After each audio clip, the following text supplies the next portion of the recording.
Hello అండి. అందరికీ నమస్కారం. నేను మీ సరోజినినండి. ఇలా అరిటాకులు పెట్టి అమ్మవారిని ఎందుకు పెట్టుకున్నానంటేనండి, నేను వరలక్ష్మి వ్రతం రోజున అరిటాకులు సైడ్‌కి పెట్టి ఫోటో తీసేసానండి. కొంచెం వీడియో తప్ప పెట్టుకోలేదండి. ముందే పెట్టేయాలి మనము. లేకపోతే తర్వాత దీపాలు వెలిగించేస్తాము, పూజ చేసేస్తాం కదా! మళ్ళీ పెట్టడానికి వీలవ్వదు.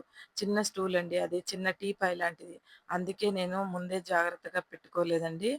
తర్వాత ఏదైనా పోసి డబ్బాలో పెడదామంటే ఇక మా వారు పూజ అయిపోయింది కదమ్మా! ఇంకా వాయినాలు ఇచ్చేసేయి త్వరగా అంటే ఇంక అందరికి త్వరగా ఇచ్చేసానండి. ఈవినింగ్ కాకుండానే మధ్యాహ్నం పూటనే 2 గంటలకు అట్లా 3కి పిలిచానండి. 3కి పిలిచి 4 గంటలకల్లా అంతా వాయినాలన్నీ ఇచ్చేసాను నేను. ఒక్కరికిద్దరికి ఇచ్చినా కూడా నేను వ పొద్దున్నే ఇచ్చుకోవాలి అని నేను అనుకున్నానండి.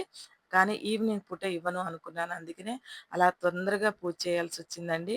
కానీ ఆ పూజ చేసేటప్పుడు ఎవరన్నా హెల్ప్ తీసుకోవాలండి. ఇలా అన్నపూర్ణాదేవిని పెట్టేటప్పుడు అంతా నీట్‌గా పెట్టుకోవాలండి. ఏదన్నా ఒక్కరోజు పెట్టుకున్నా గూడా మీరు మీ ఇంట్లో విగ్రహం లేకుండా ఉంటే పర్వాలేదండి. పొయ్యి పూజ చేసేసుకోండి. ఇలా నేను ఈ వీడియో పెట్టినప్పుడు మా వారు ముందులో నేను ఈ వీడియోలు బాగా పెట్టేదాన్నండి అన్నపూర్ణాదేవిది. మంగళవారం, శుక్రవారం పెడితే ఎవరన్నా తెలియని వాళ్ళు స్టవ్ దగ్గర పెట్టుకుంటే ఎలాగమ్మా వాళ్ళకి ఇబ్బందవుతుంది కదా! చిన్న పిల్లలు ఈ కాలం పిల్లలనేవాడండి. కానీ మీరు చాలా జాగ్రత్తగా పెట్టుకోండి. ఈ మధ్య అందరూ పెట్టుకుంటున్నారండి ఈ వీడియోలు. నేను పెట్టట్లేదని నాకు చాలా బాధ అనిపిస్తుంది. అందుకే నేను పెట్టానండి. మీరు మాత్రం ఈ దీపాలు కొండెక్కిన దాకా మీరక్కడ దగ్గరే ఉండి చూసుకోండి ప్లీజ్. ఇలాంటివి మనకి ఇరికిల్లు కదండీ! ఇరికిల్లున్నప్పుడు జాగ్రత్తగా చూసుకోవాలి.